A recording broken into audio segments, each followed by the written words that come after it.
All right, and welcome to the Best in Slot podcast, a Warcraft podcast by the community for the community. I'm your main host, Sparty, with my co-host, as always, Midgettes. This is episode 11. Today we'll be talking about Wakening Essences, Zeros to Heroes, our awesome community guild, and respond to a number of really great community questions and great leadership questions. But hello, Midgettes, how are you today? How are you this morning? You have your coffee?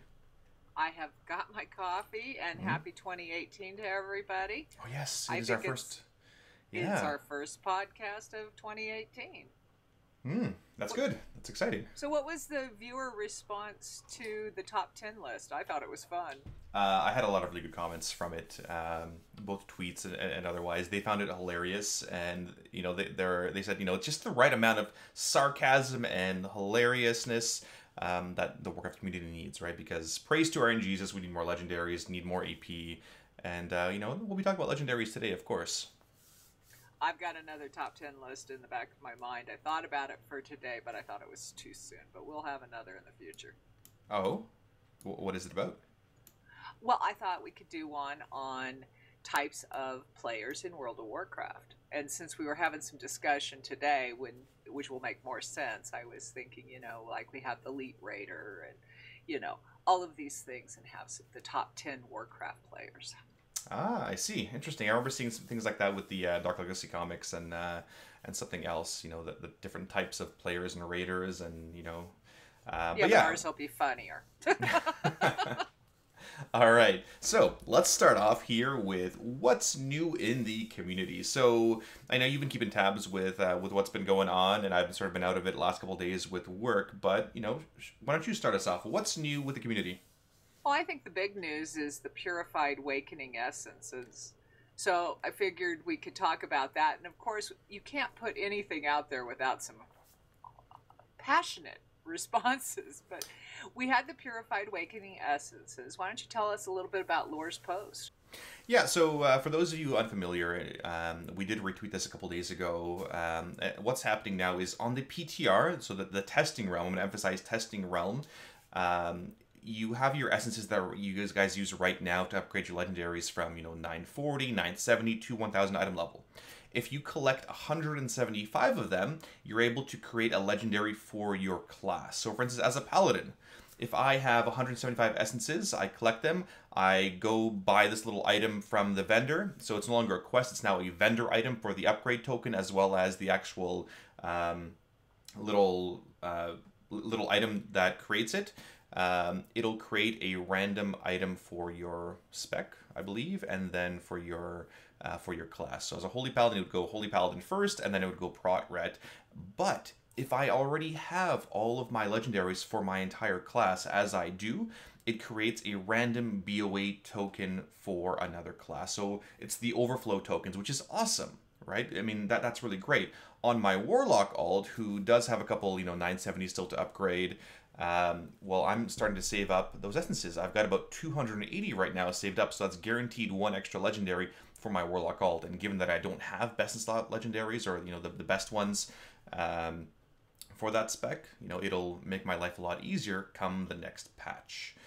Which It sounds like a catch-up mechanic for people who don't have all their legendaries. Is that what it is? Yeah, that's essentially right. It's a major catch-up mechanic for people that don't have legendaries or don't have the better DPS or better healing legendaries, and allows you, to do the content, right? Do those raids, do your emissaries, do your world, not your world quest, but your heroic dungeon or your PvP, and get those essences to turn into, to more legendaries for your guys. It's great. The only issue right now, and what people are complaining about, is you cannot get the quest right now to get these. So for instance, a character that has all 1000 item level legendaries cannot get the quest to get more essences. Whereas my Warlock, who doesn't have all 1000 legendaries, right, he has a couple 970s, so the potential to upgrade them is still there. Well, he is just accumulating more and more and more essences. So there's a chance they may change the currency to make it fair to everybody. It is really first world problems where, some people have a legendary advantage. Yeah, they're going to have, one or two more legendaries or a chance at one more. But realistically, I don't think it's a huge deal. If I was in the opposite... opposite... know that by the responses. Oh, I know. And people are going to complain about everything, though, right? Or anything and everything. I read some of those posts and I was just shaking my head, as I'm sure you shake your head oftentimes at some of the responses. So I mean, we'll see. Actually, I chuckle because a lot of times I don't even. I'm like, oh, I didn't think of that. Why is this a big deal? And by the time I figure it out, then we have 16 more pages of crankiness about it. But sometimes it's valid crankiness. Sometimes I think people just sit out there and go, "Hey, you said it was red. I'm going to be mad about that." Yeah, I know. I mean, there's always something to complain about, whether it's a color or, it's the right size or whatever. I mean, these essences, though, they are bind on pickup, right? Or the BOA ones are obviously that turn into BOA tokens. You can transfer to your other characters on your account. But yeah, I mean, it's a great little catch-up mechanic. It's something good. We did get a tweet to Warcraft Devs by Alid that asked, is there a course for those of us that have all our equipped legendaries to continue getting purified essences? There's been no response yet, and that's been in the PTR thread as well. We'll see what happens. It's still early on. I mean, there's no release candidate. They keep adding more and more to the PTR patch, which I know last week we talked about potentially getting the patch this month. Maybe by the end of this month, February at some point. We'll see. We'll see as guilds kill more Argus. Well, I know Tally was saying today he's expecting Alpha to come soon too. Yeah, I mean, that's the thing too. Like, we might get Alpha for Battle for Azeroth, at least maybe some streamer demos. So we'll see what happens with that, and then hopefully we'll be lucky enough to be selected to test some of the content and preview things for our community as well. Well, that would be awesome. I see that the third wing of LFR opened this week. Have you been in LFR at all, Sparty? Well, of course not. I mean, number one, I haven't had the time. Number two, I do normals instead of LFR. I don't know. I mean, my wife does LFRs all the time, and I question, like, why do you pug these LFRs when you've got an entire community? And she's like, oh, I don't want to bother anybody with, in Zeros to Heroes and DJs to do LFR. Like, listen, they would love to raid with you. Just go ask them. But no, I haven't. I haven't done LFR. I've heard that King Roth, I think, only has one ad on it. I'm not sure what other changes there are in LFR, though. Well, it's interesting. And the biggest thing about LFR, and I wish they would bring back the flex raids, because we had so much fun getting in for normals and things, and having that, versus the hour to 2 hours to do the whole raid, do a quick run, because I miss those. But you need to let Driaz know that we all love her. So if she said in chat that she wanted to do an LFR, she would have a full group before she finished asking the question. I know, and that's what I keep trying to tell her. Anyway. But guess who else made an appearance this week? Our favorite friend, Withered Jim. Oh, we finally see him. I don't know how long it's been. I mean, I guess it is on a permanent rotation now, right? So we'll see him again in what, 2 months or something? Of course, I did Withered Jim to hopefully get a Titan Forged Arcana Crystal like so many other players have, and they've won the lottery. I got gold. I think it was 27 gold out of it, and 1,000 resources. Yay. I mean, I could use those resources, sure, but I guess another week of disappointment in the World Boss Roulette in the past year of Legion. Hey, the best part of it is when I get appearances, but I actually hope to go. I like to go try to get this Arcana Crystal just so I can say I have one. Yeah, I know. And show it off, but I have yet to see one yet. There's one other thing, and it's not coming for a few weeks, but because the Horde flag was up for an entire year, I thought we should get it out there because we need to mobilize the Alliance. So January 21st through the 23rd is the Call of the Scarab event. And maybe you can tell, because it's based off the actual battle. Maybe you can just give us a little bit brief, and then we need to get the Alliance going. Yeah, so back in the day, many, many years ago, and actually I think the last couple of weeks was the opening of AQ40, the actual patch. And so January 21st, 23rd is the anniversary of when the gates finally opened on the first server. And so you had to get a lot of resources, linen bandages, or scarab carapaces, a little bit of everything to open these gates, have enough supplies to fuel the AQ40 war effort. That's really replicated in this little micro holiday thing where the players need to go out there and farm the crap out of this stuff to get the... What do you really get is just the Alliance or Horde flag on the gates or the walls of AQ40. celebrating your faction. And yes, you know what? Horde is way more populated than alliances, but I think if we really, charge for the alliance here and get our alliance players motivated to go farm stuff, we might get a chance to win things. Here's hoping. Let's try to represent alliance a little bit better this year. Well, I have to say I like blue better than red. That's all I'm saying. Of course, blue's better than red. So what are we going to talk about next? I think we had some interest in our community guild. Yeah, so let's go to our next little segment here. Tales from the Front, the Warcraft-related stories.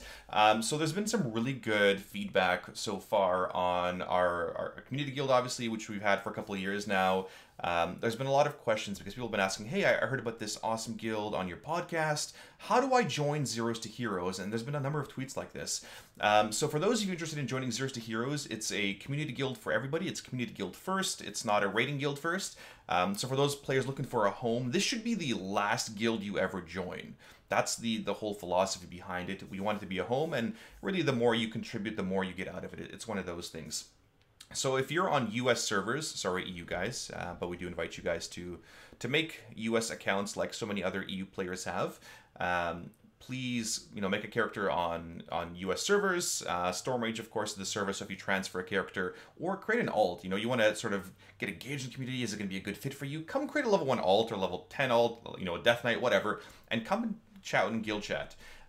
So what you'll want to do is just message one of the veterans or officers or myself. My battle tag is Sparty #1780, and we'll get you invited, give you a whole little intro, that kind of stuff. So that's really how you would join the guild. It's open to everybody. You don't have to be a subscriber or anything like that. I don't believe any of that stuff. We just want more players. We want to give more people a home. And again, if you're a podcast viewer, that kind of stuff, typically we've had people, if you're a podcast listener, we just want to make sure that we're cultivating the right atmosphere and the right people in here. We're not getting trolls and that kind of stuff. So we do have a minimum, hey, you've sort of been listening to the stream or the podcast for a week.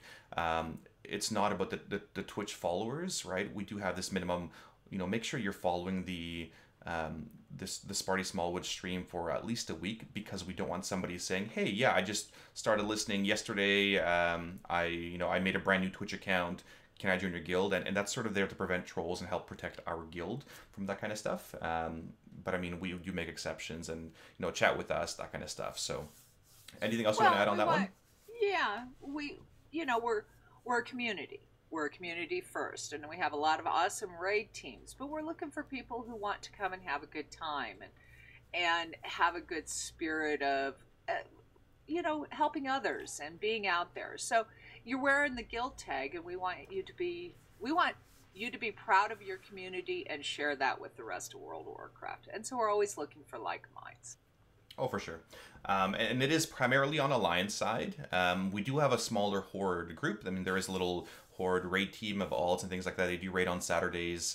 It's not as populated. The Alliance group is, again, there's 8 different raid teams, from normal to heroic to mythic raiders, to people doing stuff on their alts, to people that are non-raiders and love doing LFR stuff in dungeons and just, farming world quests, right? There's a bit of mix of everybody. And we do invite all of you guys to come join us. It's a great group, and we want this to be your home. Absolutely. Well, and speaking of non-raiders, it was the non-raiders of our community that prompted the idea of buddy birds. And yeah. I thought we could talk about that some more, because I know that Wobble Gobble, which is the team that I raid it with, is going to start getting them in every week, and maybe even get some Gul'dan achievements while we're still finishing up the mount runs. So why don't we talk about the nominations that have happened so far, because we've had some from outside of our community, and then let's just sort of go from there. Yeah, and for those of you sort of catching up on the whole Buddy Birds thing, for those of you that remember Friendship Moose from the previous expansion, where a lot of really geared players were carrying those that weren't as geared or as experienced through Heroic. Archimond, was it Archimond Kil'jaeden? I can't remember which boss. Archimond. We are doing something very similar called #BuddyBirds. It's really, get your friends one of these Violet Spellwings, get them one of these birds, get them a Heroic Argus skill. So for players that typically cannot raid, they have really crappy computers, or they don't have the time to raid anymore, they're too busy with real life, we want to get those players their achievement, get them a kill, see the awesome cinematic, and get that bird as well. So the way we've been doing right now is we wanted players to nominate their friends. So rather than nominating yourself, you know, hey, I've got a friend, they do so much for the community, they have all these different circumstances, can you please get them a mount? And of course, I mean, the response has been really, really great. I'm gonna read a couple messages here, a couple emails from our players. For those of you looking to nominate your friends, just shoot us an email at bestinslotpodcast@gmail.com. And just give us a little rundown on who you want to nominate, maybe some contact info for them or for you. I've got some other cool prizes for people that actually nominated people. But I do want to read out a couple of these nominations. So the first one was, I was watching your podcast with my husband today, and I would love to nominate him for a Buddy Bird run through August. I've never played World of Warcraft myself, but he has been playing for the last 10 plus years. We just got married in August, and he spends every Saturday and Sunday night raiding with his guild. But he always gets discouraged because his guild takes their time and is always taking breaks and calling it early, so he can never progress enough to get the mount and the achievement. I think this would be a good new year for him if you were able to get this kill, and might spark his interest in Warcraft again, so he doesn't keep getting discouraged. I haven't responded to these emails yet. I'll be doing that right after the podcast. But I mean, that was super awesome for this this wife to do for her husband, right? Yeah, let's get him a mount. Absolutely, this is a great heartfelt message. And those are the kinds of things we're looking for. Yeah. And I think there was another one that came in the same night that we really enjoyed too. Mm-hmm. So this one I'll share as well. I would like to nominate my friend. We met over a year and a half ago as officers in our guild at the time. We shared many interests and even had kiddos the same ages. She's been a steady rock for me over the time I've known her. I've lost both my parents to medical issues within the same time, and she has been a constant in and away from the game whenever needed or called in. She's a single mom who spends time on her family before herself and simply can't afford to upgrade her computer. She loves Warcraft and raiding, but her computer is dated and she has trouble keeping up with even heroic mechanics due to group size, lag, and such. I think it would be a great way to say thank you to get her this mount that she's been drooling over since we rode them when opening the Broken Shore. For those we actually had to check in, for those you remember, you fly in on these awesome violet spell wings towards the Broken Shore throughout the intro. That's the kind of stuff that we're looking for, right? Like, that is such a heartfelt, awesome message. You are getting your friend. I mean, that's easy. Like, it's a nomination. It's easy to do. We're going to try to get these done for players, typically on Thursday evenings, Sunday evenings, or Saturday evenings. We're going to work it out with these guys. But that's the kind of stuff that we love hearing. What an awesome email. And again, it's great for the community. Super, super well done. I think they're awesome, and I love reading them. And those are the kind of people I really like to get out and get them a mount. It's awesome. It's a great way to pay back to your community. But there's more coming in 2018. And Tally, he did a whole group. I think he got 13 new people, achievements, and mounts this weekend. We just need to get him using the hashtag BuddyBirds. Oh, for sure. But I mean, that's amazing, right? You know, Tally with his outreach, getting all these players their mounts as well. That's incredible. And the guys that are sending these emails, these nominations, those are the kind of people that I would love in my guild, right? Because you can't train those kind of personalities, those kind of, those good people, right? It's hard to find good people with huge hearts like that. So, again, amazing. Please nominate your friends. Send us an email, bestinslotpodcast@gmail.com. I'm sure, people can reciprocate the nominations at a later point. I want to get everybody their Argus kills, their Violet Spell Wings, all that fun stuff. And I'm sure all of you will, right? The priority right now is doing these nominations, a really fun way for people to get these birds. Well, and we're going to be working through the community too. So there's more coming, and as more teams get farther progressed, there'll be even more opportunities. But right now, I think it's Wednesdays and Thursdays that are going to be the days for that to happen. For sure. Or nights.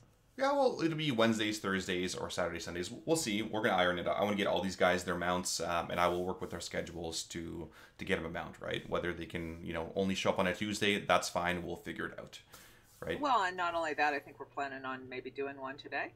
Yeah, potentially this evening. I want to get some of these done. Maybe the last two that we had just read their emails. So, yeah, let's get it done. That would be awesome. Let's get it done. All right. So now we're going to go on to the next section and sort of talk about Argus.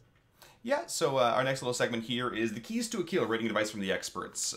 So we do have a small little segment on that one So Death Jesters is now 9 to 11. Great. We've got 2 bosses to go. Killed Coven fairly quickly. Fairly happy with the progression there. That was one of the more challenging bosses thus far. A couple of really close attempts. I wasn't there for the kill, mostly because I was off doing family stuff on the first day progression, so we opted to not bring me in for the second night of progression, which we've killed it, which is like obviously the right choice, right? Sometimes you need to sit out, and I'm okay sitting out, right? Like I don't get butt hurt when I need to, sit on the bench sometimes and cheer from the sidelines and be doing things like looking at logs between attempts for the other raid leads, or looking at the streams to, to back things up. But no, I don't know, Sparty. When you're not raiding, you're watching your other players. I think I would rather have you in raid if I was on your team. Probably, because I'm watching these guys like a hawk, right? I'm scrutinizing everything, whether it's, it's things from Tally stream, or Firemancer stream, or Zerania, or Scryx Cynical's stream. I'm watching what they're doing, and, either shaking my head or saying, oh, that was pretty good. Good moves there, and, communicating things that way. But it's good. 2 bosses to go. We have Agrimar next, and then Argus, and then we're going to be done with this thing, which is good. Always by the end of the expansion, we're a little excited to be done content. So yeah, I'm excited. Me too. Well, and I noticed that we've got some players soloing the instance. Does that speak to the ease of the instance? I don't think so. I think it speaks to the ease of, or how well sort of non-balanced or unbalanced the classes are. So there's a world first solo of Garathi Worldbreaker. Do you know what difficulty that was? Was that just normal? I don't know. I didn't look that close, but I think it was normal, but I don't know. I'm pretty sure it was normal. I think they got ENR as well as Garathi. There was an Affliction Warlock soloed the ENR encounter, which is, incredible. It shows on Wowhead here which talents he was running, which legendaries he was running, which is awesome, which trinkets, that kind of stuff.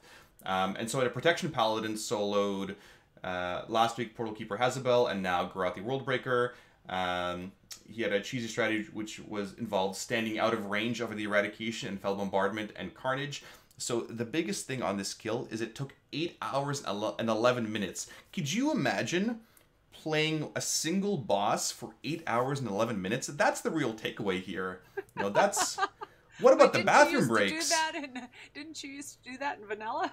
Well, those were some long raids. Like we had, I remember trying to do a dungeon, and it would be an 8-hour dungeon, and you'd have to do, take bathroom breaks in between. But to do one encounter 8 hours in, somebody has to take over. Like, unless you got a bucket nearby and water and food, or your class is so OP that you're able to stay alive through that stuff while you go to the bathroom. I don't know. It's tough. It's really cool that they did this. And I know other games, I think Final Fantasy, you have some really, really long encounters that last hours. EverQuest had some, really long raids as well, but no encounters that lasted, that insanely long. EverQuest was more, you're waiting for dragons to spawn and you're camping them. And I think Final Fantasy was more, these things take, 2-3 hours, something like that. But that's incredible. It is incredible, and I see that last week there were some new rankings, and they're doing 27s and 28s on Mythic Pluses, too. Mm-hmm.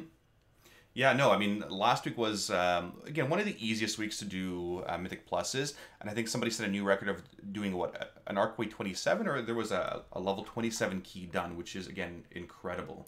Absolutely amazing. Well, it keeps making the Mythic Plus and the MDI more exciting. That's my big thing. Mm-hmm. I can't wait for the MDIs.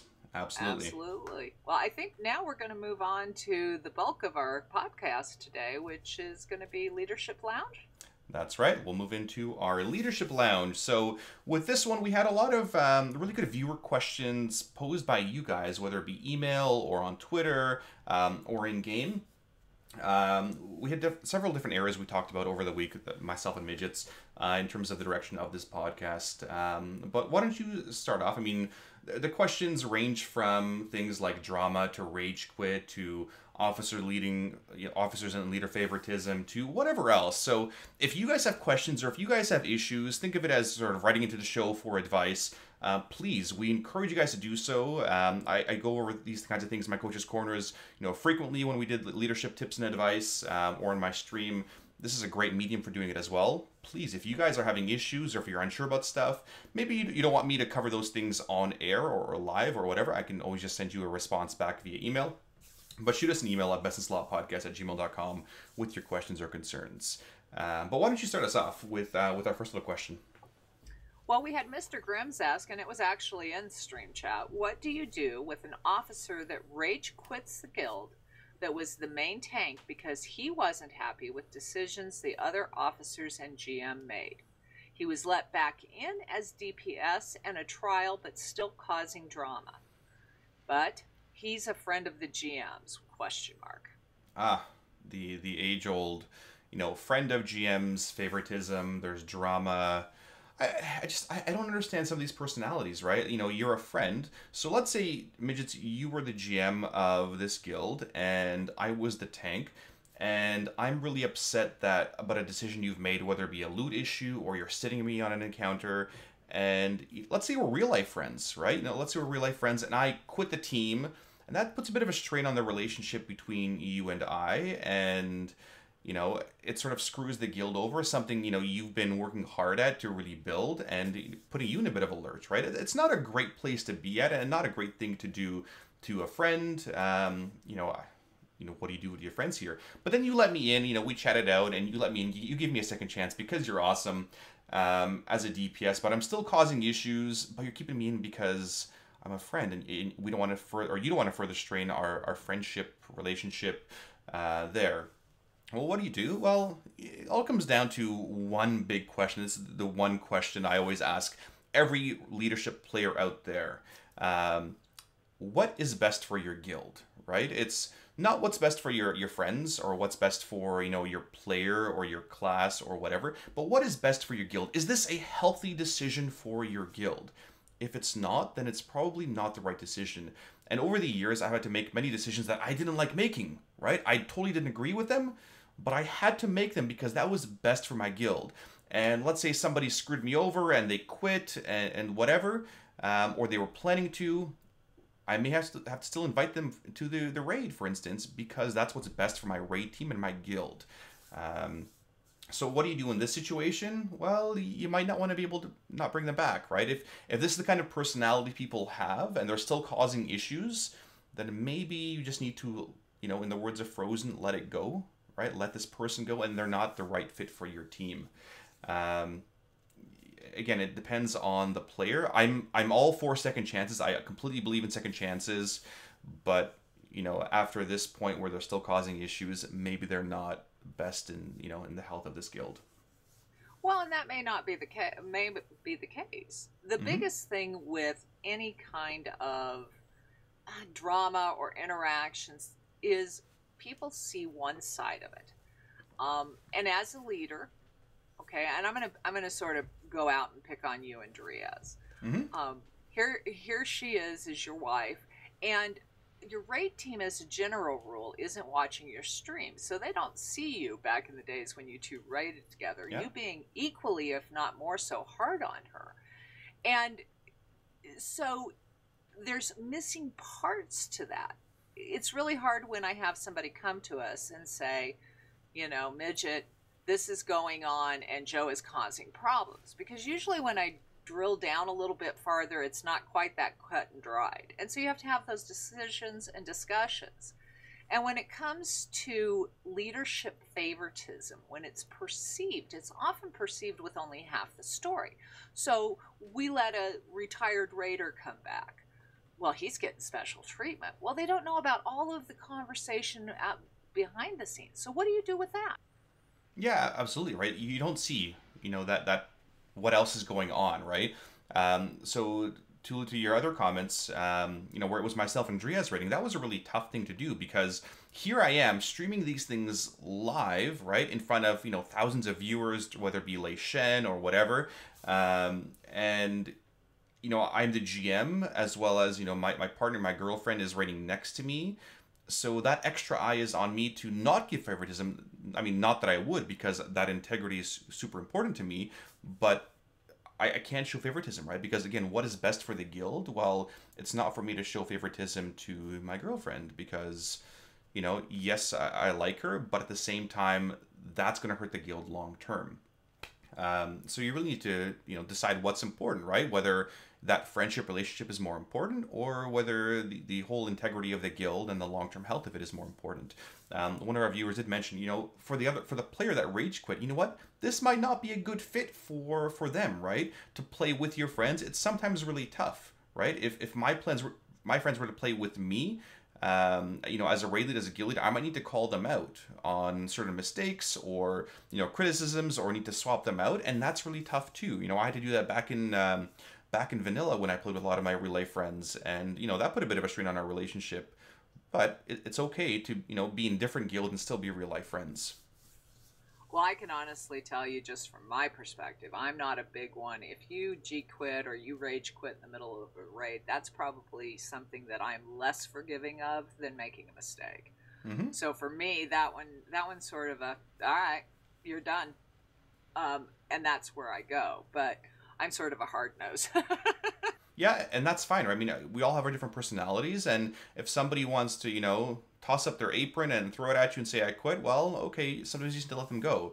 And if they come back saying, hey, you know what, I made a real mistake, I apologize, it won't happen again, well, there's a certain amount of contrition there, and those apologies may go a long way for a second chance, right? People do make mistakes. We're human. I've made mistakes over the years too, right? Whether it be leadership or, raid-wise or whatever, those do happen.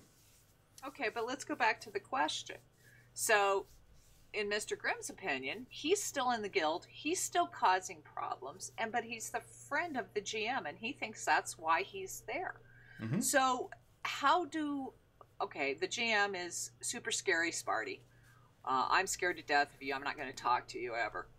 And I think that this guy is causing all kinds of problems, but he's your friend. Or it's Dria's. She's your wife. Now what do I do? Well, in that situation, you typically go to another one of the officers. So ideally, there's other officers around that you can talk to about this issue. Again, a lot of issues happen because of lack of communication, right? This perception is there that they're getting special treatment, but you don't know the full story. So how do you get the full story? By chatting with the leadership. And if there's other officers, let's say, you're too afraid to go to the GM because he's super scared and he's yelling from the top of a mountain, then talk to the other officers about your feelings, right? But more often than not, you can just talk to those those leaders yourself and try to hash out those issues of just be honest, right? People chat with me about those things all the time, and they realize I'm a very reasonable person, outside of raid especially, right? And I'm very easy to talk to, and that's okay. If, for instance, you talk to your leadership and they blow you off and they say, no, you're wrong, blah, blah, blah, whatever, then that's okay. This guild may not be the right fit for you. There's a home elsewhere, right? People's opinions definitely deserve to be heard. And if you're not, if you're not in that stable leadership mind, or if leadership is not that stable, then, maybe it is okay for you to go elsewhere too. And there's nothing wrong with that. Well, but I talk to the officers, and as a note, they tend to sort of all sound the same to me. Mm-hmm. And I really like the guild, and I really like the team, but when I get to the officers, it's like it's a mountain of the same. So I don't know that I'm getting a different answer. So it's still a problem. I'm still concerned. Do I just deal with it? Because, the officers are a united front in front of me. As they should be, right? And so we can talk about the united front as well. Typically, a leadership team should be fairly united, right? And we can talk about this a little bit later, but when myself, Bren, Roshi, we go over issues with the guild team, we're not going to have different and dissenting opinions, right? We're going to have that one unified front. For instance, the leadership team, we're like the parents of the guild, and the rest of the players are the kids. You don't ever argue in front of the kids ever. And, I get a lot of applications over the years where, the officers are always arguing, they're bickering about something. Well, you don't ever do that in public. You don't ever do that on Mumble or TeamSpeak or Discord or whatever you're doing. When we have, discussions and disagreements, we do them in officer chat, right? And that's totally fine. We do disagree a fair bit about certain things, but we have a consensus and we're like, okay, well, let's go with this plan. And that's what we're going to do going forward. But you never do that in front of the rest of the players. So yeah, that united front should be there. You should be on the same page, and that's a good measure of that stable leadership being there. talk to other raid leads. You might have other friends that, that might want to, chime in on the situation yourself. Alternatively, shoot an email to our podcast if it's a specific, question, or you need advice, on that specific, the specific issue with the GM, right? But again, communicate, talk to those GMs. People are pretty reasonable when you talk to them one-on-one, and give you, very legit explanations, or you'll know if they're blowing smoke up your butt. Absolutely. And I think we've, over the years, and some of the challenges we've had, a lot of times there is some serious conversation before we come to a course of action because we don't necessarily agree. But most people don't necessarily know that we didn't agree before we got here. And I think on a perception side from a person coming to us, they might feel like that's such a united front, that they can't get through it. But I think especially at a higher level, and maybe you can touch on this, whether it's the GM or the raid lead, if you're getting information filtered from, we'll go through me. Let's say everything that comes up in your guild, Sparty, is coming through me. If you've all ever played telephone when you were growing up, and you would start with one word at one side of the circle and get to the other end, a lot of things get lost in the translation. So what do you do for that? You just have to go right to the source. Honestly, the best thing to do is, if people are hearing multiple things and it's sort of gone down the chain of telephone, and some information's been broken, just go right to the source, right? If so-and-so is unhappy and we've heard it from one player who's shared it with us, and that's great because that player is communicating with us. So let's say a member in my guild is unhappy about something, whether it be a loot decision or whatever, and they've told their veteran, that part of the other leadership team, and that leadership team or that veteran has then gone to us, and then it's gone up to me. I'm like, okay, well, instead of sort of talking about it and spending so much time, is this the right thing? Did we do the right thing? Let's just go right to the source and have a conversation, right? It's okay to do that. I would pull the member in and like, hey, I heard you had an issue regarding loot or this. Let's talk about it, right? Let's communicate and try to hash these issues out, because almost all the time it's resolved, right? They didn't know something, or something wasn't as transparent as it could have been, and that's where you improve as a leadership team as well, right? Trying to show those things to the rest of your team. Well, we joked about it back in the day, and for those of you who remember Schoenberg, he was one heck of a paladin. And if he rolled on a piece of loot, I can almost guarantee you he was going to be the one to get it. And we watched that on stream. Yeah. And so I'm the new player. I come in, I'm a paladin, I want this loot. Schoenberg's always going to get it. How do you get that out to your team so that they recognize? Because I see it in my team now. There's a few on our team that you can guarantee if they want that piece of loot, they're going to get it. You're out. You're out of the run. Yeah, so let's talk about someone like Schomburg, right? Schomburg was, again, God's gift to Rets. He was one of the best Ret players in the world by far. Amazing theory crafter, did, a ton for the community. He was godly, like honestly, the top 2 Rets, in DJs that I've ever played with. He was very, very good, and that's part of the reason why he got loot. Not because, he was Sparty's friend, and, he still plays on his shaman now, and he's a great guy. Not because he's Canadian, and Canadians are awesome, but because he was a very good player. And what players didn't see was a lot of the issues that we had with Schomburg, right? About in our strat channels, him disagreeing with certain strats and those kinds of things being hashed out. And there's nothing wrong with that, right? I mean, those are part of things of having a leadership team, where you have different discussions and disagreements on hero timings and things like that, and on pulls. And, we have some of those now with some of our current players, but the reason, he would get loot was because he was such a good player. And I would encourage those of you that have questions about, why is so-and-so on your team getting all the loot, right? You don't want to give them all the loot, because if they go away or they get hit by a bus or win the lottery, you lose all that investment in that player, right? Which is, why you want to spread some of the loot around. But it comes down to, again, what is best for your guild. Sometimes what's best for your guild is giving loot to that player, or gearing up or investing in that player right now.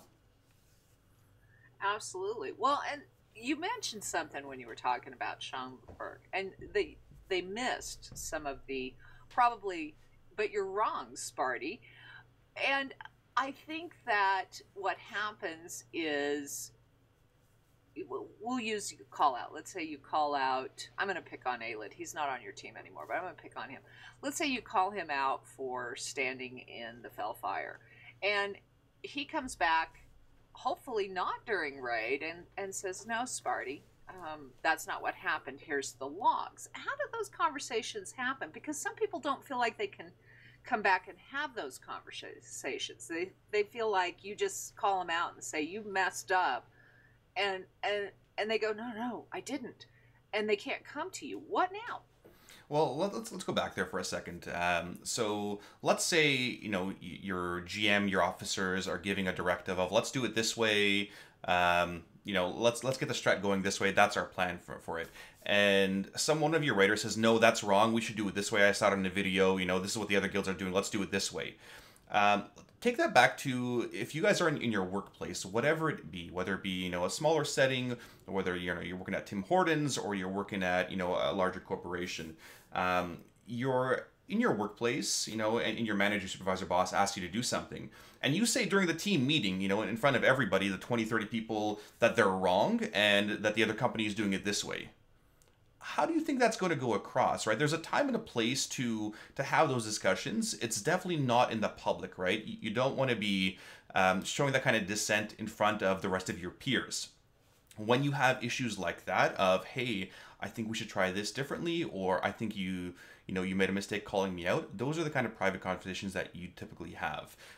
When a raid leader is going through the motions and trying to adjust things on the fly, generally they're trying to see everything, right? And they do make mistakes, whether it's hey, you were standing in the fire, or your DPS was low on this. The best thing to do, right, and to answer your question, is go after at the end of the night, go back through the logs or the videos or whatever, and have that evidence and say, hey, you called me out for doing this, but I think you were wrong because of this reason, right? And here's sort of the evidence to it. I've had players do that, over the years to me, and you know what? I say, you know what, you're absolutely right. I totally missed that call. I made the mistake there. You were right. That's happened over the years, where a good example is Panzer. For those of you that remember our Emerald Nightmare Ursoc, Panzer stood in the last couple seconds of Ursoc. He got targeted by a charge. If he got hit, he would have wiped us, but he made the right call to stand in there and execute, and we just barely beat it by like half a second. So he made the right call there. I called him out, for doing the bad thing and being really greedy, but he made the absolute right ballsy call, and he was right this time. So I apologized afterwards, publicly in front of everybody, like, you know what, I made the wrong call here. He was absolutely right for doing this. We had another recent one where one of our warrior apps was called out by Brand, the other raid lead, for being in the wrong spot, and he came back later and says, hey, here's the log. I was in the right spot. It was one of the mages that was standing in the wrong spot, and she went back and said, oh, you're absolutely right. Let me give the feedback to the rest of the players as well, to show that you were not in the wrong here, that you were in the right, and thank you for bringing it forward to us, right? Like, that's the kind of communication that you need, right? Bosses, leaders, GMs, officers aren't always right? They're not always correct, and sometimes they're going to be incorrect, and it is okay to point those things out, right? It is okay to have that evidence and say, hey, I don't think it's right here, or I think we should do this strat a different way, and it's okay to do that, right? Well, is it? I mean, there's been times, and I've seen it over the years, when I say something to a leader because I think it's wrong, or for example, another player is playing on a spec that only has 70 or 66 artifact power, and I don't get a response, and then I get set for the next week. And I've seen that happen before, where if you speak up, you're sort of punished. Either you don't get loot, or you don't get invited to raid. And I'm not saying I've seen that in DJs. I'm just saying that I've been playing for a long time now. I don't even want to think, 10 years. And over the years, I have seen when you go and talk to your officers or raid leaders, sometimes that falls back on you and you're punished. So is it better to just, be quiet? No, definitely not, right? We had a very similar thing where I think some of our mages had questions about a trinket or a loot or something like that. And I think in the way that it was responded to them, they were afraid of coming back and speaking to one of the raid leads. But it was definitely not the intention, right? It came across the wrong way. We definitely want people to question, hey, why did so-and-so get loot over me? Or why did they get it? And we'll always have a good response for somebody of, hey, well, this is what we're going to go with. Sometimes we're gearing somebody up for the next fight. right? Not necessarily for, for what's the biggest upgrade for somebody, but we're going to have them in a certain role on this fight. We need to give them this upgrade or this trinket or whatever it is. But definitely don't be afraid of talking to players or talking to your leadership. If there are reprisals for questioning things or for giving that kind of feedback, then maybe it's not the right guild for you, right? And yeah, you've been around for a couple of years too. If that's happening, where people are getting the favoritism, and you're trying to communicate, and it's not getting anywhere, and then you're being sat for asking that question or questioning the direction of leadership, maybe it's not the right guild for you, right? People should be treated fairly and equitably, and those things should be pretty fair overall. Okay, well, why should I be the one to leave? I like it here. Well, that's great. I mean, that's great that you like it here, right? But people aren't always going to agree on everything, right? There's not always going to be this happy unicorn, Care Bear place. Sometimes there's going to be disagreements, and that's okay, right? It is okay to disagree with your friends sometimes. There is nothing wrong with that. And so, well, up until I'm disagreeing with somebody who has the authority to bench me, so let's just go down that road. Let's just use a situation where we have a leadership team, and I question something, and I got set, and I feel like the leadership is a unified front. What is my course of action? I really like it here, but it's frustrating because I don't feel like I can speak out. well, And now keep in mind, I have never had a problem speaking out, but some people do. yeah, and that's fine, but why are you getting sad though, right? That's what it comes down to. Are you being sad because of performance, right? And then you're perceiving it as, hey, I'm being sad because I asked them a question and I disagreed with something? Or is it legitimately you're being sad by performance? And so ask them that question. Ask the leadership why you're being rotated out on this fight. We had one of our apps question why they were being sat out on Kingaroth when their second best trinket drops from that, and we gave them a legit answer of like, well, that's what we're going with right now, because we want add damage or whatever the answer was, right? Despite their second best trinket dropping from this boss, and we brought them in for the next boss, and they got their best in slot trinket, whatever it was. But yeah, just ask those questions. Don't be afraid of communicating. Don't be afraid. Trust me, people are reasonable out there. Whether it's the super yelly rignaros kind of guys, just talk to them one-on-one. Communicate whatever you can. And I agree. Well, but a lot of people, and so when you're dealing with small groups of people, you know, there's a tendency. So you're having a bad night. It happened in our raid last night. We were having a bad night, and somebody made a little bit of an off-color comment, and there was a little bit of bickering behind the scenes and whatnot. You tend to have these little private chats going where you can feed the fire of discontent, right or wrong, Mm-hmm. and have them happen. So I know whether it's our healer chats or whatnot. Over the years, I've seen some of them are just awesome for building toxicity. Mm-hmm. What do you do with that? Because you can't be everywhere. You can't sit in every chat. People are still going to talk behind the scenes. What do you do with that kind of stuff? That's the thing, right? So for those of you in a workplace, it's the water cooler chat, right? You go up to a water cooler, people are bitching with the boss or bitching with the policy or whatever, right? People will always complain about something, and that's fine, right? There's a certain amount that is absolutely okay. There's chats that go on, off in another channel or whatever it is, and sometimes it's okay, but there's that borderline of, okay, we're just venting to each other, or are we legitimately fanning the flames and throwing more fuel to the fire and making more of a toxic environment? Because that kind of attitude keeps feeding off itself, right? For instance, I know about chats that go on in my guild that I'm not a part of, right? But if I were to join those chats would just move elsewhere. So there's no point in me doing that. But I have enough of my my finger on the pulse of what's going on that to keep an eye on it, right? Or who's in that chat or whatever. Not to say there's drama, but when people are complaining, Sparty complained about this again. Well, okay, that's fine, right? Sparty's gonna complain about something. Sparty, that there are nights when people log off and say, "Oh, he's such a jerk." Yeah, you know what? Sometimes Sparty's gonna be a dick, right? Sparty spends a lot of time here. He's given, I don't know, a lot of years of his life, and he doesn't want to waste his leisure time with people that, don't want to put in that effort, and that effort makes a huge difference. But yeah, sometimes we're going to be a bit of a dick, and sometimes, we're in a not so great mood, and that's no excuse for, for being a dick either. But it's going to happen, right? People are going to not perform well, or Sparty's going to be, annoyed at players for one night. But yeah, it happens. Well, and there comes a point where you need to step into the toxicity. And other than that, I sort of look at it as noise, because until it becomes a problem that you bring to somebody who can help you with it, it's really just sitting around the water cooler grumping. And that never solves the problem. But we know they exist. And what's really funny is all of these people, we have all of these super secret discords now and all this stuff where they go and, vent and whatnot.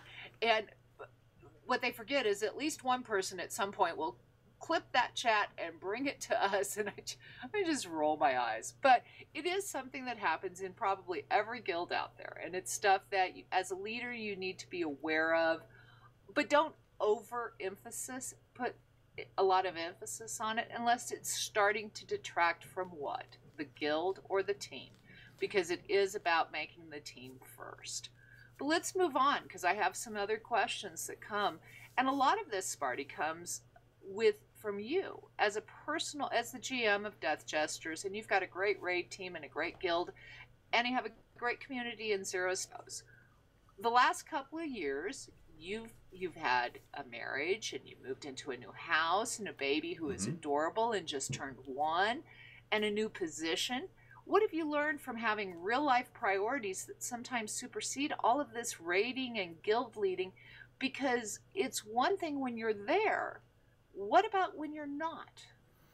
I think it's been a very tough evolution over the past, 12 years. I'm looking back to some of the decisions that I made, even back in vanilla when we used to raid 6-7 days a week. And at that point in my life, I was, early university, plenty of free time, and we rated that much, and we expected players to be around that much and to make adjustments in their real life to be there, right? Had I started rating in vanilla now, rating 6-7 days a week, and somebody, told me hey, I need to rearrange that stuff to be there, I would have been a little bit less willing to do that now, knowing how much responsibility and how much time things take outside of rating, right? It's definitely tough to manage everything, from the guild to the family, making sure we have enough time there. I spent the last 13 years, so my entire 20s, right? Some of the best decades one of the best decades of my life with this guild. And yeah, I've been trying to quit since AQ40, but I didn't want to let the guild fall. And had I quit there, I mentioned this on stream the other night. Had I quit back in AQ40, number one, this podcast would not be here. The community would not be here. I would not be married to my awesome wife and have this great daughter and all that stuff, right? But, there comes a time where I see my daughter coming in for a hug, right? And I don't want to be saying no because I got to go kill a boss, right? That kind of stuff is more important than playing games or, even a guild, which you've really built. You put a blood, sweat, and tears, all literally into this guild, right? It's, some things are more important, and it's tough to manage those expectations and manage that time. And I don't believe for a second there's such a thing as I don't have time, right? That doesn't exist in this world. It's I choose to not make time, or I choose to make time for, right? Do you make time for more of your family, or do you make more time for your guild or your podcast or your stream chat, whatever you're doing, right? That's what it comes down to, right? Those priorities that really supersede a lot of that guild and raid leading. And one thing that's come up is I've missed, prior to Legion, 4 boss kills. Over the past 13 years, I've been a part of every single first boss kill that the guild has done, right? Outside of Broodlord and Blackwing Lair, there was the first Archimon kill in Mount Hyjal. There was Yogg Saron in Ulduar. There was one more kill.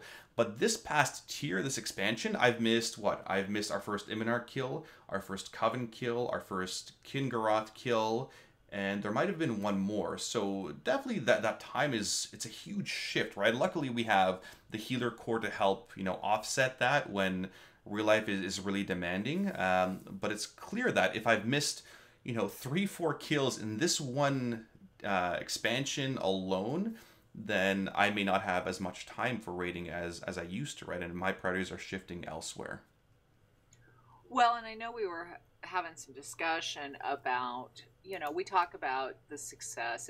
Your guild has been around for, we're getting close to a 13-year anniversary.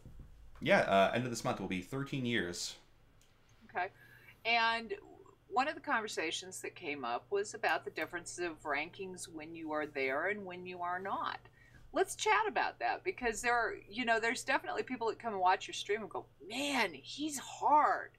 And and so what do you think makes those differences? You're going right for the balls with that question, huh? Your guild rankings have slipped. What's going on, Sparty? Quit slacking.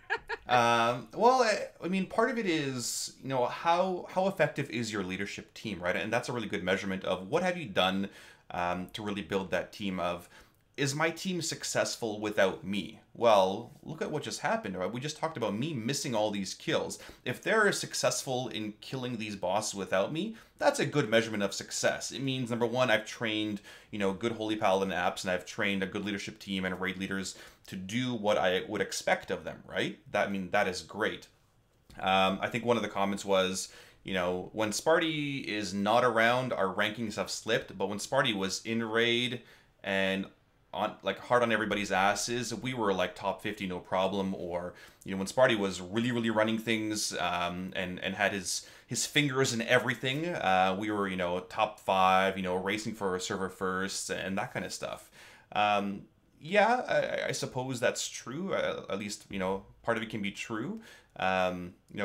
Things rankings will slip or rankings will improve for a number of different reasons. There's no one clear answer. It's not a Sparty blame or a Sparty reason.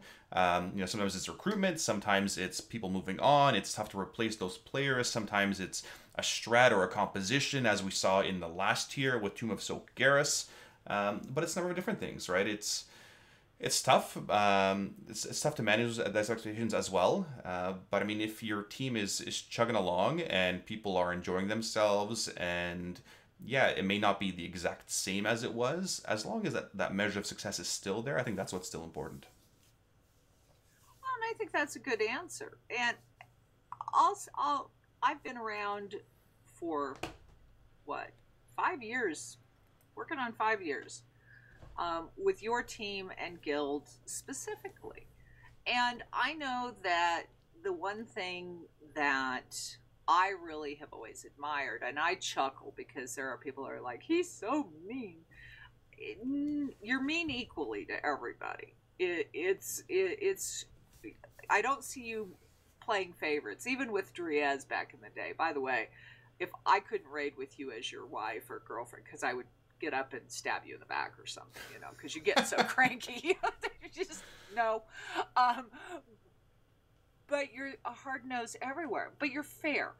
And I think one thing that your team misses that your stream gets to see is the heart that you have. Because I've seen you stay and listen to somebody who's upset and have those conversations with them.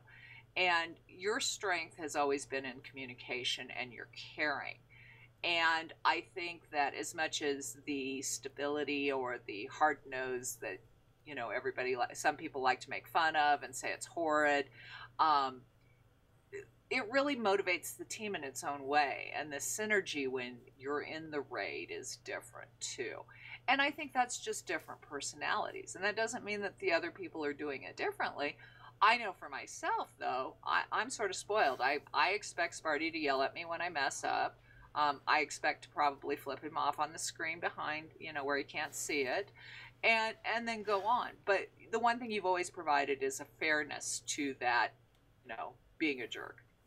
Yeah, I mean, sometimes you'll see that, sometimes you won't, right? For instance, when we're in a raid, or often in some of our ranged chats, I will be yelling at I'll use Scryx as an example. He's one of our mages. I'll be bitching him out for a spec thing, or for for being lazy, or for something, and that's me being hard on him. But at the same time, when he's doing a really awesome job on Garathi Worldbreaker and he's communicating really well, right, I'm going to say that as well. But I'll say that on stream, and I'll say that in raid chat as well, or rather in a mumble. But that kind of fairness, is across, right? I mean, If it's me being harder on my officers for, not getting shit done, well, yeah, I'm going to have those discussions with them. Obviously, like I said earlier, that unified front needs to be there, and I'm going to do that in officer chat or in our, in our WhatsApp leadership group, but I'm not going to do it in front of other players. But yeah, that fairness is always there. When they do a great job, I'm also going to tell them, hey, you guys did a great job. Those are great strats,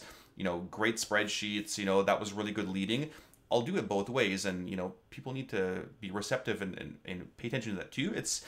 I think people pick up on the Sparty just yelled at me, or Sparty's annoyed at this, more so than Sparty's gave me some really good feedback, or Sparty gave me a pat on the back, or I don't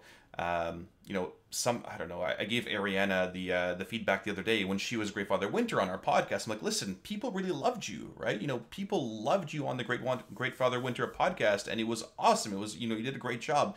And those are the kind of pats on the back that we try to give everybody as well. So there's the fairness all around, right? You give them the positive reinforcement, and sometimes you light a fire under their ass, and that's okay too. Well, I think that much of this conversation was hypothetical, but based on 10 and 13 and 5 years of experience here and there, and things that we have seen in a lot of teams. So I don't want anybody to walk away and say, hey, you have all these problems, because that's not the case. You wouldn't be the successful team that you have. But if you were to summarize this conversation and give some advice to leaders out there, and or to players like Mr. Grimm's who have some concerns and he feels like it's leadership favoritism, what would you say to him? Again, a lot of you guys know, because a lot of you guys have worked with me on the leadership team. It's communication. That's all it is, right? A lot of these issues happen because of lack of communication, and just simply talk to people, right? Talk to them about whatever's going on, positive, constructive. If you have issues, if you have concerns, don't be afraid of that criticism, right? Don't be, annoyed when people criticize you. And yeah, we're not perfect human beings, but communicate as much as you can. The biggest thing, and as we close out our podcast for this afternoon, you guys have to remember that these issues, they all happen in different guilds, right? Guilds will still be around throughout all of these things. Raiding, guild leading, all of those things, life, right, in general, it's not a sprint, it's a marathon, right? You keep going through every single roadblock, every single hurdle, slowly and carefully, and it's going to take time to improve your guild, improve life, and do all those things. But again, remember, it's not a sprint, it's all a marathon. So take your time as you do those things. Well, and not only that, remember that sometimes your perception might be wrong, and asking about it will get you a lot farther than talking behind your hands. Right? So communicate all the way through. With that, we're going to close out our podcast for this afternoon, guys. This has been a nice, content-filled, long one. Thank you guys for watching, listening. Do, again, submit your nominations for Buddy Birds, your questions, ideas, suggestions to bestinslawpodcast@gmail.com, or tweet us. Tweet us here on my Sparty Smallwood account, or Midgettes, which is... What is your Twitter again? @Midget.